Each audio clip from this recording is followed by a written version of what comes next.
Buenos días a todos los estudiantes de la Uniminuto en la Semana del Emprendimiento. Gracias a Gustavo Prada y a los docentes de la Universidad de Ibagué que me hicieron extensiva esta invitación. Mi nombre es Miguel Ángel Gaona. Yo soy técnico en diseño gráfico, profesional en mercadeo y publicidad y especialista en gerencia de mercados. Eh, Llevo 20 años trabajando en el sector textil, moda y confección. Actualmente me desempeño como jefe de diseño y desarrollo de producto en la empresa Rodico y estoy muy ligado con los departamentos de mercadeo y de visual de la empresa. Eh, Gustavo me hizo la invitación y me pidió que hablara de un tema que ya he tomado en varias conferencias. Tengo experiencia de docencia de casi 4 años y he estado vinculado con la Cámara de Comercio de Ibagué, con Cormoda y otras corporaciones en una serie de capacitaciones, todas dentro del sector textil confección.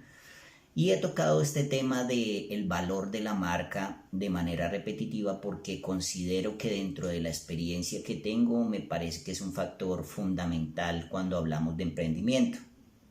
Y es que si vamos a hablar de emprendimiento, definitivamente tenemos que hablar de pensamiento estratégico. Y cuando hablamos de pensamiento estratégico o específicamente de estrategia, es importante entender que cuando decimos que algo es estratégico, indiscutiblemente tenemos que asociarlo con que debe tener un propósito o un objetivo. Siempre que nosotros vamos a hablar de estrategia, tenemos que hablar también de cómo hacer realidad ese propósito o ese objetivo que nos trazamos. Y es lo que normalmente hacemos cuando iniciamos emprendimiento. Nos formulamos una serie de metas y de sueños y de propósitos y pensamos cómo llegar o cómo sería posible hacerlo realidad. Y indiscutiblemente el pensamiento estratégico desde el punto de vista gerencial o administrativo tiene dos partes. Una es que normalmente desarrollamos pensamiento estratégico reactivo y pensamiento estratégico proactivo. Y la mayoría de las empresas, por no decir que casi que todas,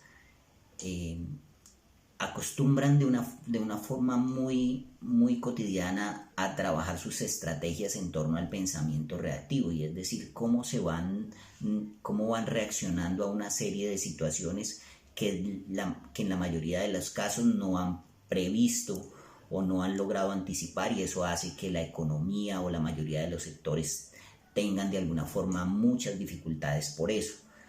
Dentro de las organizaciones, desarrollar estrategia con pensamiento proactivo es muy importante, y eso precisamente es uno de los factores fundamentales del tema del cual les voy a hablar hoy, y es construir valor dentro de las organizaciones. Y indiscutiblemente cuando uno habla de construir estrategia o de desarrollar estrategia dentro de una organización, es importante entender que cuando yo hago estrategia tengo que definir lo que voy a hacer, pero por otro lado también definir lo que no quiero y no debo hacer. Porque lo que sucede normalmente es que empezamos a hacer muchas cosas, ¿sí? Y empezamos a llenarnos de una cantidad de propósitos y objetivos simultáneos, y a veces es difícil cumplir siquiera un 10 o un 20% de lo que nos trazamos, ¿sí? Dentro de las organizaciones, y esto es un principio fundamental, es entender que las organizaciones con el tiempo desarrollan el mayor valor que tienen las organizaciones con el tiempo es intangible, y eso desde el punto de vista gerencial tiene un valor especial. ¿Por qué? Porque a lo largo del tiempo, construir valor alrededor de la marca o el nombre de las organizaciones es a lo que tenemos que apuntarle como uno de los factores fundamentales del emprendimiento. Construir valor alrededor del nombre y de la marca que le damos a la compañía desde el primer día, ¿sí? Porque a lo largo del tiempo el valor de la marca es lo que más va a pesar dentro de las organizaciones. Es tanto así que hoy en día marcas que tienen un reconocimiento muy importante dentro de múltiples sectores podrían darse el lujo de vender todos sus activos y quedarse con el nombre y aún así tendrían lo más valioso de la marca. Entonces, dentro de ese contexto voy a tratar de explicarles cómo es este proceso de construcción de valor dentro de las organizaciones, cuáles son sus facetas, tratar de darles a ustedes futuros empresarios y futuros emprendedores de proyectos dentro de diversos sectores, cómo deben tener estos aspectos muy en cuenta para poder que sus proyectos sean exitosos a lo largo del tiempo. ¿Qué es lo que más vale dentro de la organización? Entonces habíamos dicho que es intangible, ¿cierto? Y entendiendo como eso, lo intangible dentro de las organizaciones es la confianza, la lealtad, la credibilidad, incluso los mismos principios, las mismas culturas que tienen las organizaciones. Pero ¿cómo se construye eso a lo largo del tiempo? Entonces, para que ustedes entiendan un poco mejor el contexto del mensaje que les quiero transmitir hoy, les voy a hablar de dos conceptos que dentro de las empresas en la actualidad son muy importantes, y es que dentro de las empresas siempre se desarrollan estrategias comparativas y estrategias competitivas.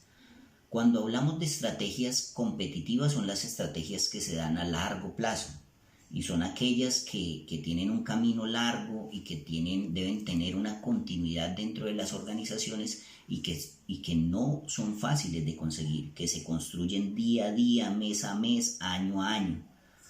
Pero también dentro de las empresas existen otra serie de estrategias que se llaman las estrategias comparativas. Y esas estrategias comparativas son aquellas que me permiten medirme con empresas o negocios que están dentro de con promesas de valor similares o con productos similares a los que yo desarrollo, a los que mi empresa desarrolla en el mercado, y que me permite ver cómo está mi umbral de valor. Y es decir, una estrategia es competitiva en la medida que empresas con las que yo me pueda comparar no la tengan. Porque ¿qué es una estrategia competitiva? Es una estrategia difícilmente copiable, perdurable en el tiempo, generadora de valor y de rentabilidad. Por eso la construcción de marca dentro de las organizaciones se considera una estrategia competitiva, pero es importante entender que es de largo plazo y de continuidad. Por otro lado, ¿qué es una estrategia comparativa? La estrategia comparativa es algo que me permite entender que es lo mínimo que yo debo tener si quiero estar dentro del mercado. Es decir, es lo que me hace comparable con las otras empresas. Si una empresa tiene productos similares a los míos y tiene una oferta específica que sabe que le genera flujo de caja y que le genera tráfico en su local o en su tienda, pues lo mínimo que yo debo tener es una estrategia muy similar a ellos. Eso es lo que me hace comparativo de alguna forma.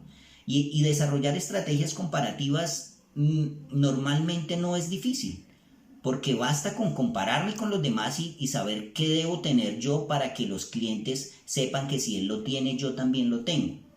¿Sí? Hablemos de las ofertas, que hoy en día se han vuelto, digamos, un tema muy común. Tener ofertas o tener descuentos dentro de las tiendas de cualquier tipo, antes se podía considerar una estrategia competitiva, pero hoy en día usted entra a cualquier local de cualquier tipo de producto y siempre hay por lo menos 2 o 3 ofertas que hoy en día se consideran gancho y que a veces tienen unos propósitos más allá de generar rentabilidad, de generar tráfico o está alineado con otros propósitos dentro de las organizaciones. Entonces, las estrategias comparativas son aquellas que están ahí y que me permiten entender que debo tener una serie de cosas que los demás tienen para no estar por debajo del umbral mínimo de valor. Pero las estrategias competitivas son las que realmente construyen las organizaciones y son las que realmente generan rentabilidad y valor, pero son de largo plazo. Por eso la construcción de marca es una estrategia competitiva. Y hoy vamos a hablar de la construcción de marca paso a paso y de cómo influye eso dentro de los mercados y cómo ayuda a que las organizaciones logren incluso sobreponerse a situaciones o a crisis tan complejas como las que estamos viendo hoy en día, en el que seguramente el 50 al 60% de las organizaciones en el país están replanteando si van a seguir, cómo reinventar su producto, cómo reinventar sus servicios para poder subsistir. Y si ustedes analizan, realmente las empresas que tienen el mayor reconocimiento, que tienen la mayor confianza, que tienen la mayor lealtad de los clientes, en este momento dentro de todos los sectores son aquellas que van a poder perdurar. Y eso lo pueden hacer gracias a que han construido valor, lealtad, confianza, credibilidad en el nombre de sus productos y de su marca a lo largo del tiempo. Lo primero que tenemos que entender es cómo funciona el consumo en la actualidad. Y miren que si entendemos este principio nos va a ser mucho más fácil empezar a desarrollar estrategias. ¿Cómo funciona el tema de las tendencias de consumo en el mercado? Y es muy simple. Hay un principio básico que se llama megatendencias y son esos comportamientos o movimientos políticos, religiosos, sociales de largo plazo que influyen profundamente en el consumo de los productos y servicios en el día a día en cualquier parte del mundo. Cuando hablamos de megatendencias, hablamos de movimientos que influyen el consumo en el mercado de largo plazo, de 10, 15, 20, incluso 30 años. Algunas de las principales megatendencias del momento pueden ser el Internet como principal fuente de comunicación, la preservación del medio ambiente, el renacimiento religioso, ¿sí? Todos esos movimientos, mire que no son ni siquiera de hace 5 ni 10 años, son cosas que han venido influenciando muchísimo el comportamiento del mercado y las empresas que han logrado entender incluso esos principios de manera muy clara son aquellas que han desarrollado sus estrategias competitivas de una forma mucho más eficiente que otras. Entendíamos que la comunicación, que el Internet como principal fuente de comunicación era una de las megatendencias más importantes y aún así muchas de las empresas llevan 15 o 20 años en el mercado y ni siquiera tenían una tienda online. Y mire que cuando inició esta crisis, las empresas que tenían el mayor número de seguidores en sus redes sociales, el mayor número de contactos con sus clientes a través de las redes sociales e inclusive aquellas tiendas que tenían muy bien desarrolladas sus estrategias de venta online fueron las que pudieron aprovechar de la mejor manera esta crisis. Entonces mire que de alguna forma esas megatendencias siempre van a orientar a largo plazo el comportamiento de los mercados. Pero ¿qué sucede con la megatendencia? La megatendencia da lugar o nacen también o dan origen a otros dos elementos fundamentales que son las macro tendencias y las tendencias emergentes. Las macro tendencias son normalmente esos comportamientos de consumo que se dan de 1 o 2 o 3 periodos. En la industria de la moda normalmente están relacionados con las temporadas otoño-invierno, pero en la tecnología u otras están relacionadas con otros aspectos, pero son normalmente tendencias que se dan de un semestre a 2, incluso pasan a tres semestres. Y las tendencias emergentes son esos comportamientos de consumo que se dan en nichos específicos del mercado y que empiezan a permear de alguna forma el mercado global, pero que a veces tienen un declive mucho más rápido, ¿sí? A diferencia de las macrotendencias, que normalmente la macrotendencia inicia como una tendencia emergente, pero empieza a permear el comportamiento del mercado y tiene normalmente una continuidad o una duración mucho más larga. Entonces tenemos que nosotros entender cómo se comporta el mercado, entender cuáles son esas preferencias de consumo, entender cuáles son esos comportamientos de consumo que favorecen la imagen de mi marca, de mi empresa, empezar a identificarlos y alinearme con ellos. Entonces, valor es el elemento transversal del que vamos a hablar. Y como vamos a hablar de valor, lo primero que tenemos que entender cuando iniciamos un proyecto de emprendimiento es cuál es la cadena de valor, ¿sí? Y cuál es la cadena de valor dentro de las organizaciones. Son todo ese conjunto de elementos, actividades o eslabones que componen la elaboración de mi producto, ¿sí? Inicia la cadena de valor normalmente en la creación y finaliza en la postventa. Entonces, cada uno de esos elementos, la creación, el aprovisionamiento de la materia prima, la transformación, el embalaje, la comercialización, la venta, la postventa del producto hacen parte de la cadena de valor. Y en cada uno de esos elementos yo agrego o disminuyo valor. Por eso entender qué es la cadena de valor dentro de las organizaciones es un factor fundamental. Cadena de valor, conjunto de eslabones o actividades que componen cada una de las etapas del producto o del servicio dentro de una organización. Si entendemos perfectamente qué es cadena de valor, lo otro que tenemos que entender es qué es valor agregado en el producto o en el servicio. Porque mire que muchas organizaciones, incluso muchas universidades, no tienen un concepto muy claro de lo que es el valor agregado, porque tendemos a pensar que el valor agregado en el producto es ese plus que le damos al producto al final para hacerlo un poco más atractivo.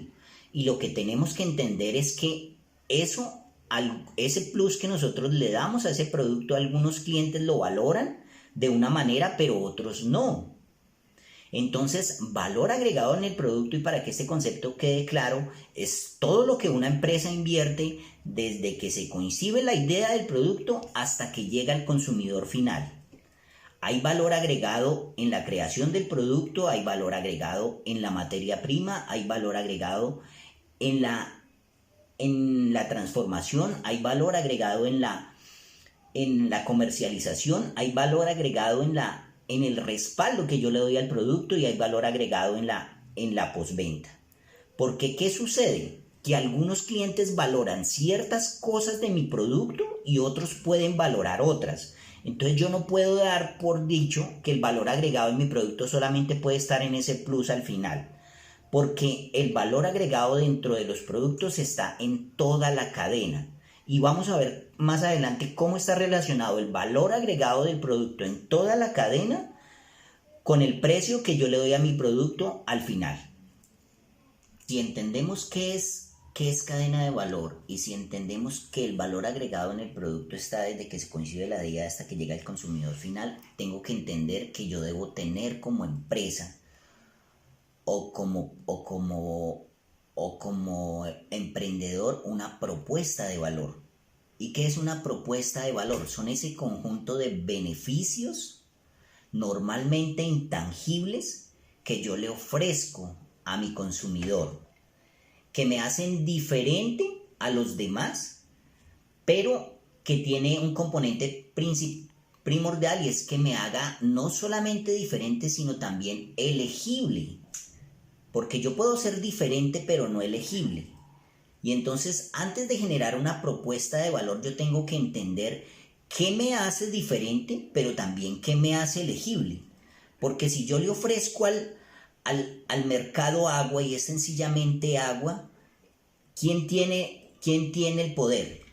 Pues el cliente. Porque si yo lo único que le ofrezco es agua, pues él va a definir cuánto quiere pagar por eso. Porque puede de alguna forma comparar ese producto con otros de características muy similares, y si no encuentra una diferencia especial que haga que él elija ese producto, seguramente va a tomar la decisión por otro producto que sí tenga esas características.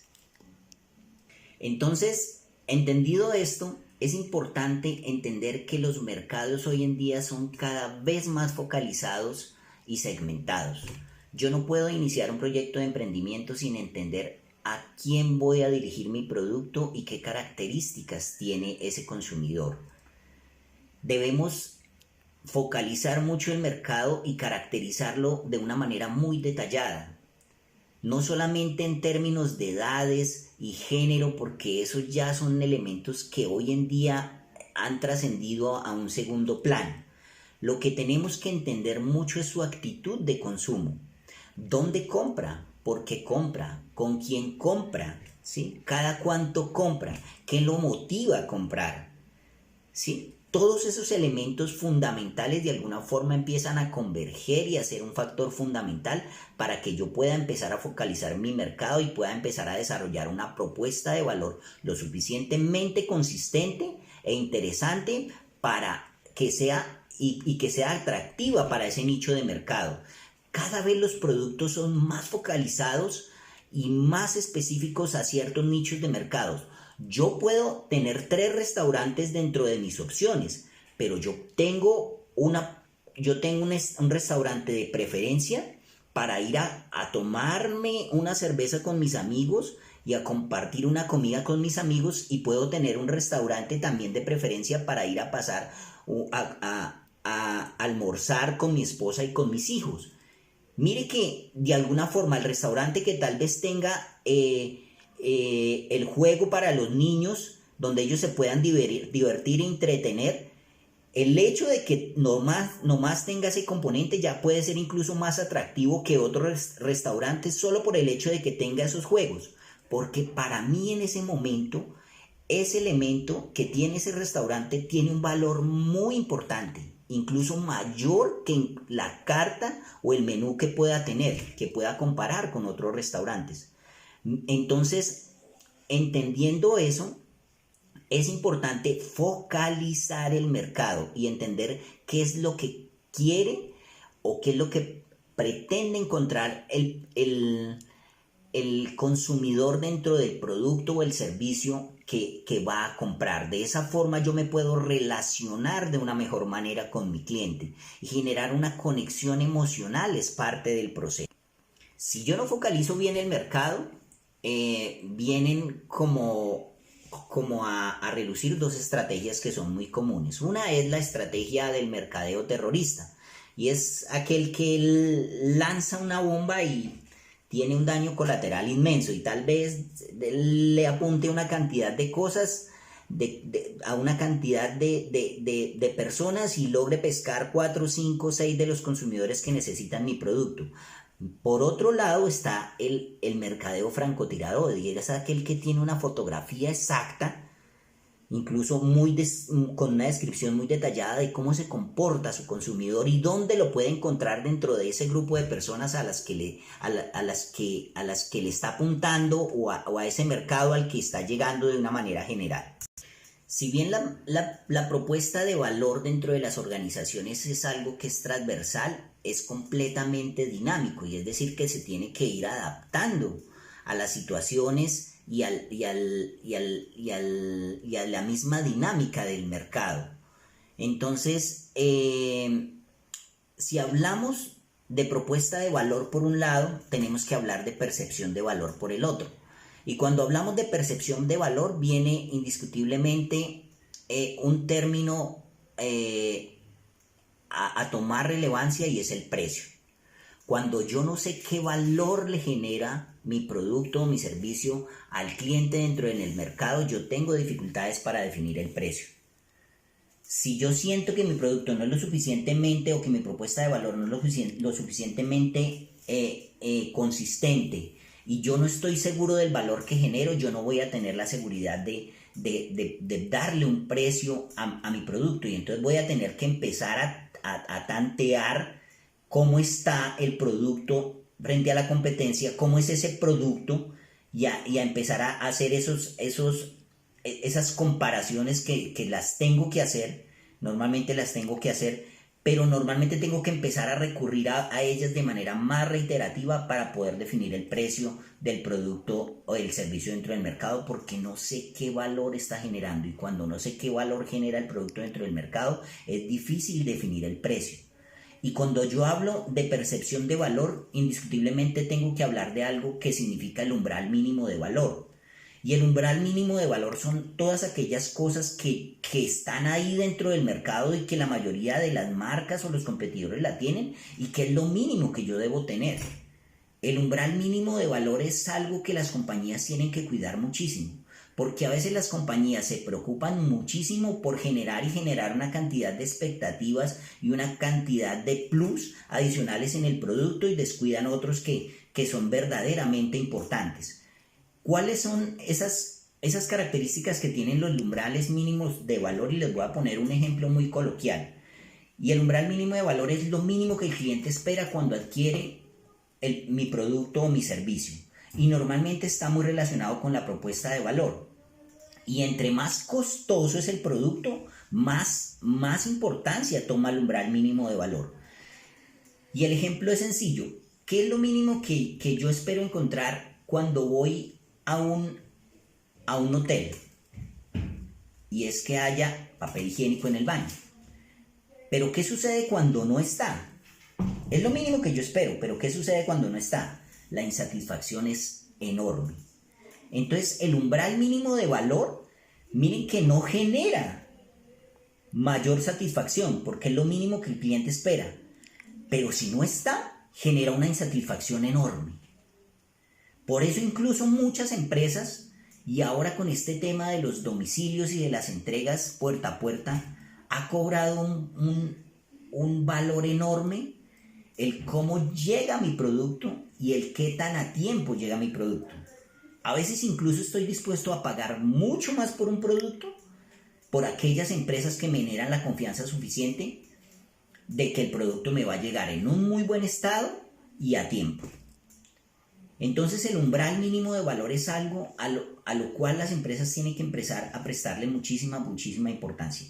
A veces generamos unas expectativas enormes de ventas y pretendemos abarcar una gran cantidad del mercado con unas estrategias de publicidad, y resulta que terminamos con una cantidad grande de clientes insatisfechos porque no les pudimos cumplir, y en lugar de generarle rentabilidad a las compañías, lo que hacemos es destruir el valor que hemos podido construir en cierto tiempo a las marcas o a los productos.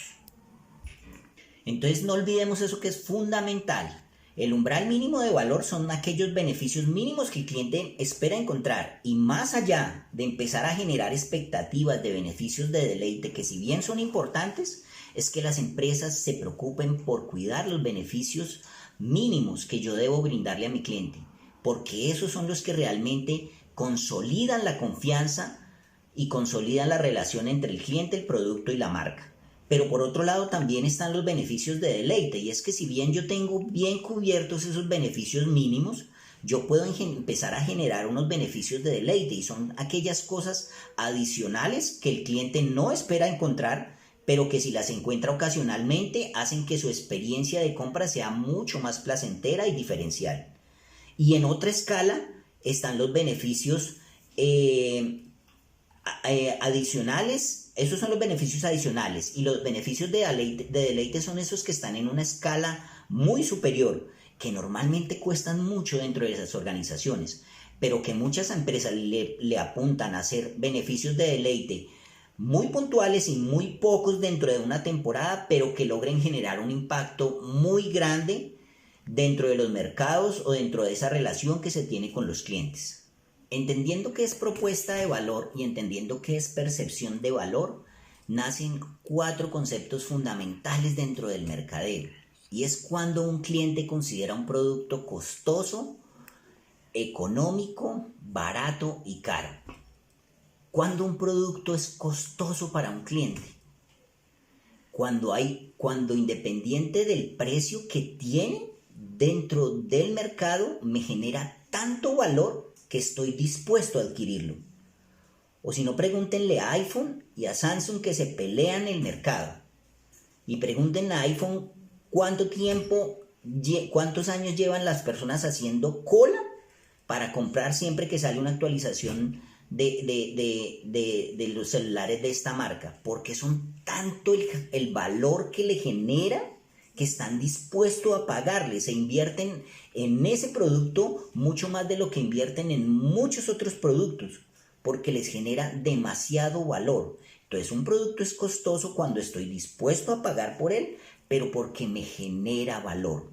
Cuando un producto es caro dentro del mercado, cuando independiente del precio que tenga, no me genera ningún valor. Por tanto, el precio que tiene es un precio que, así sea bajo o alto, para mí es caro porque no representa ningún valor. Cuando un producto es económico, Un producto es económico dentro del mercado cuando me genera valor y comparado con otros que tienen características muy similares, tiene un precio por debajo. Y cuando un producto es barato, cuando el producto tiene un precio muy bajo en el mercado, pero me genera muy poco valor. Y si lo adquiero, no va a trascender en la relación que yo tenga con el producto o con la marca, porque el valor que me genera no es lo suficientemente grande. Cuando hablamos de esa construcción de valor y de esa relación que se tiene entre la marca, la promesa de valor y la percepción de valor que tienen los clientes, y nace ese otro elemento que es el precio y lo que ellos están dispuestos a pagar por esa relación y ese valor que el producto les genera para sus vidas y para sus necesidades, empiezan a surgir una escala de clientes que realmente son los que hacen que las empresas sean perdurables y consistentes y tengan una estrategia muy clara en el mercado, y es esa escala de clientes. El primer eslabón en esa escala son los clientes conocedores, y son todos esos clientes que han tenido algún contacto con mi producto o con mi marca, bien sea porque hago publicidad de manera masiva, bien sea porque tengo una presencia publicitaria en ciertos puntos estratégicos, o porque de alguna forma me conocen porque personas cercanas de pronto adquieren el producto o el servicio, o incluso en algún momento han pensado en comprar el producto. Pero eso hace parte del posicionamiento. Eso hace parte del posicionamiento del producto. El otro eslabón en esa escala es el cliente comprador. Y es aquel cliente que a través de esa publicidad o ese contacto que ha tenido por diferentes circunstancias con mi producto, en algún momento lo ha comprado y tiene algún concepto del producto y de la marca. El otro eslabón en esa escala es el cliente consumidor, y es el cliente que ya el producto le empezó a generar un valor, que ya encuentra una diferencia que hace que elija ese producto por encima de otros de manera recurrente. Incluso lo recomienda a otros clientes. El otro eslabón en la escala es el cliente leal, y es el cliente que de manera frecuente elige mi producto por encima de otros, e incluso tiene un contacto mucho más permanente y casi que lo incorpora a un concepto de consumo cotidiano que él tiene. Y por otro lado están en la escala, en el eslabón, en el escalafón más alto está el eslabón al que todas las marcas quieren llegar, pero al que muy pocas logran hacerlo, y son los clientes defensores. Son aquellos clientes que incluso a pesar de que la marca en algunos momentos no logra cumplir a satisfacción su promesa de valor, logran perdonarle a veces esos errores que tiene la marca de comunicación, o a veces esos pequeños detalles que se dan en la postventa, porque han tenido una relación muy duradera con la marca o con el producto. Y entonces nacen esas discusiones de quién es mejor en temas de tecnología entre iPhone y Samsung, o de cuál universidad es mejor que otra, o de cuál tienda de ropa es mejor que otra, o de qué producto deportivo tiene mayor o mejor tecnología, porque las marcas empiezan a tener una relación tan enorme con los clientes que incluso los clientes las incorporan a su vida y empiezan a ser parte de esa dinámica de consumo cotidiana, y me vuelvo defensor de muchas marcas. Y cuando normalmente un cliente genera una relación con una marca y se vuelve defensor, es una relación de largo plazo. Yo tengo una marca como cliente, y toda persona le sucede eso, tiene una marca de preferencia para tecnología, celulares, televisores,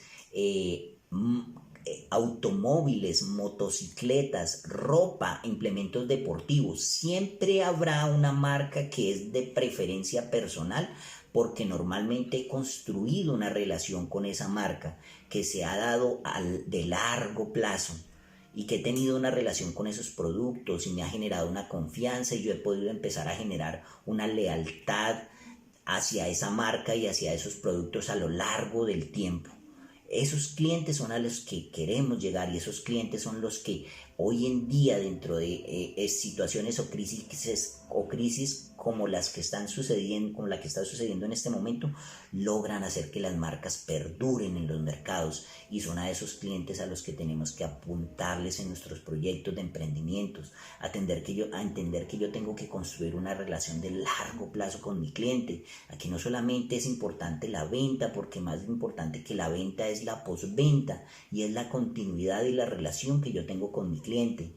El entender que ese cliente tiene que estar plenamente satisfecho, que debo escucharle, que si bien cometo algún error, debo tener la capacidad de decirle discúlpeme y cómo puedo de alguna forma compensarle, porque usted es importante para mí. Esos clientes defensores, que normalmente dentro de las organizaciones son un grupo pequeño, son fundamentales. Y normalmente, ¿cómo cuidamos esos clientes defensores? Cuidando el umbral mínimo de valor por encima de todo, y son aquellas cosas que siempre deben estar ahí y que por ningún motivo debemos descuidar.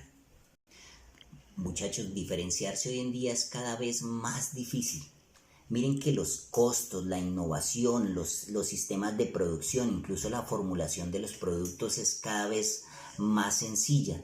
Y con este mundo globalizado es cada vez más eficiente ese proceso. El valor realmente a lo que tenemos que apuntarle es a la construcción de la marca. ¿Y qué es la marca? La marca es ese nombre que respalda y que identifica un producto dentro de millones de productos similares en el mercado. La marca por sí misma genera lealtad, genera confianza. Y la marca es fundamental en el posicionamiento. Uno de los conceptos más relevantes en temas de mercadeo hoy es que tendemos a hablar dentro de las organizaciones de algo que se llama la personalidad de las marcas. Y es cómo las personas asocian las marcas con una serie de valores que ellos encuentran dentro de ellas. Entonces yo relaciono una marca con innovación, yo relaciono una marca con confianza, yo relaciono una marca con diseño, yo relaciono una marca con un aspecto juvenil, yo relaciono una marca la puedo relacionar de alguna forma como algo más informal, como algo menos informal. Hay una serie de valores que van construyendo una percepción que se tiene dentro de los mercados de las marcas, y la percepción que se tiene de las marcas o de los productos es completamente dinámica.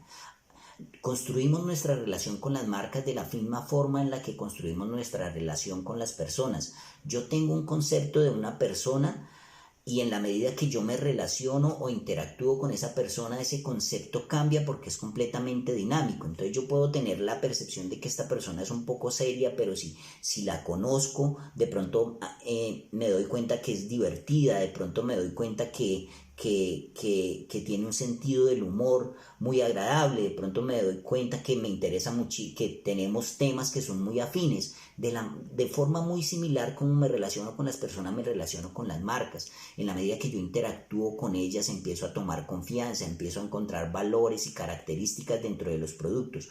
Por eso es fundamental cuidar la relación en el día al día y en el paso a paso con los clientes.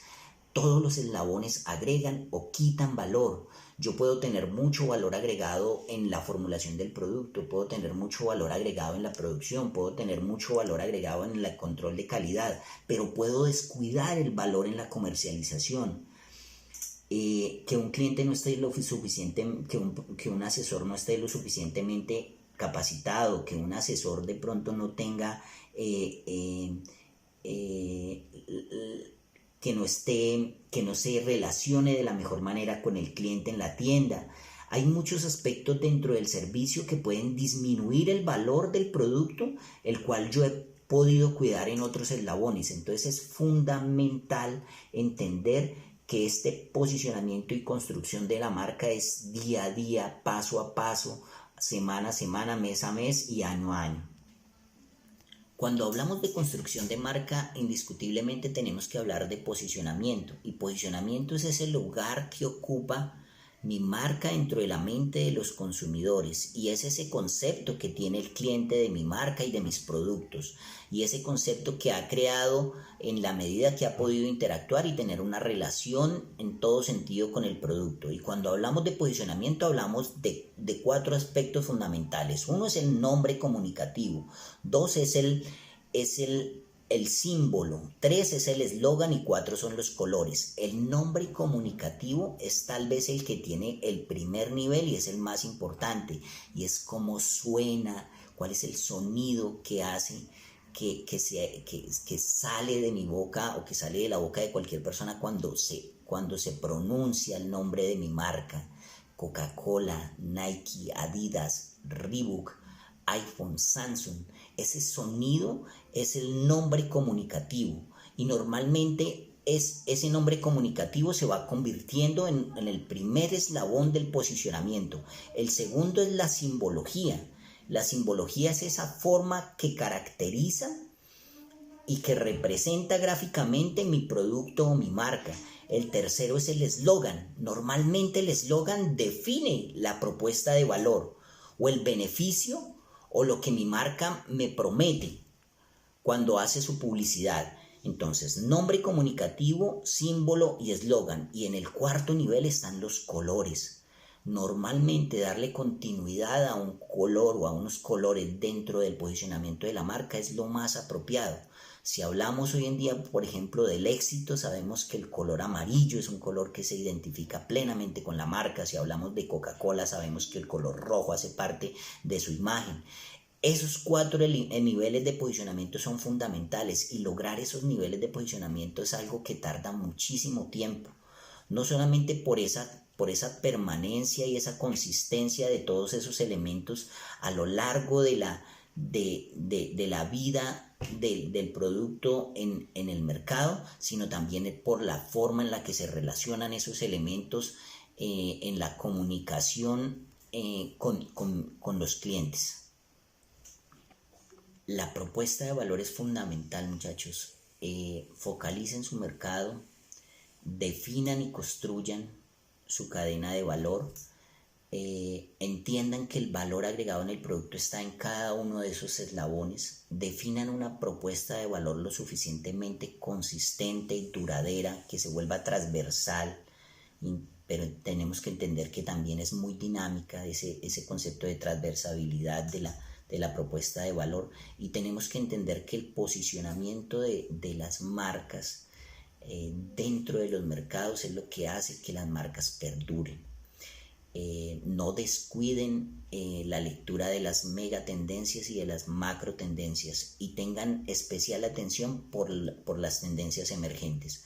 Si ustedes entienden qué características tiene su mercado, ustedes podrán desarrollar una propuesta de valor lo suficientemente consistente para que se vuelva de largo plazo, y entendamos que la construcción de valor dentro de las organizaciones es día a día y es de largo plazo. Eso no significa que las organizaciones no cometan errores, eso no significa que a veces no podemos controlar todas las variables y hay cosas a veces que se salen de las manos, pero dependiendo la relación que yo tenga con mis clientes y la capacidad de reaccionar frente a esas dificultades que tenga, es realmente lo que va a valer, lo que va a ser importante a lo largo del tiempo.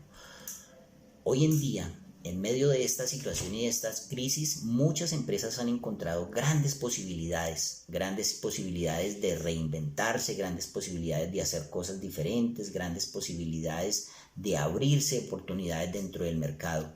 Muchas otras empresas que seguramente habían descuidado sus beneficios mínimos, que se habían dedicado casi que al día a día y que no tenían un pensamiento proactivo ni una relación duradera y consistente con sus clientes, son las que están en la cuerda floja.